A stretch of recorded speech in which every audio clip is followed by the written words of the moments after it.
ত্রিপুরা স্বশাসিত জেলা পরিষদের 14 নম্বর বোধজং নগর ওয়াকিনগর কেন্দ্রে তিপ্রা মথা দল মনোনীত প্রার্থী রুনিয়েল দেববর্মা ভিসি স্তরে শক্তি প্রদর্শন করলেন। দিন দিন প্রচারে বাড়ছে সমর্থনের হার। প্রার্থীকে ঘিরে কর্মী সমর্থকদের মধ্যে দেখা যাচ্ছে ব্যাপক উৎসাহ, উদ্দীপনা ও উচ্ছ্বাস।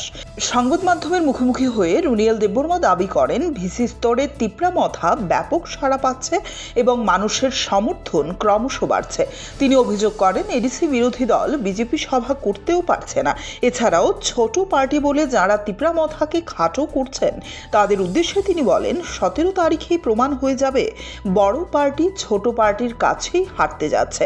তিনি আরও দৃঢ়ভাবে দাবি করেন, এডিসিতে তিপ্রা মথাকে কোনো শক্তি হারাতে পারবে না, থানসাকেও কোনো শক্তি হারাতে পারবে না। এটা মান্দাই অ্যাসেম্বলিতে পড়ে আর এডিসিতে হলে 14 বোধজংনগর ওয়াকিনগর এবং আজকে বিপুল ছাড়া পাওয়া গেছে। আপনারা দেখলেন মিডিয়ার মাধ্যমে, আপনারা দেখলেন কেমন লোক জমায়েত হয়েছে আমাদেরকে সাপোর্ট করতে, আমাদের বুবাগরাকে আরও শক্তিশালী বানাতে। এই অঞ্চলের সমগ্র লোকেরা আমাদের র্যালিতে এসে আমাদেরকে শক্তি দিয়েছে এবং আমরা তিপ্রা মথা পার্টি শক্তি প্রদর্শন করেছি, বিসি ওয়াইজ করছি, পুলিং সেন্টার ওয়াইজ করছি এবং তিপ্রা মথাকে কোনো শক্তি আটকাতে পারবে না।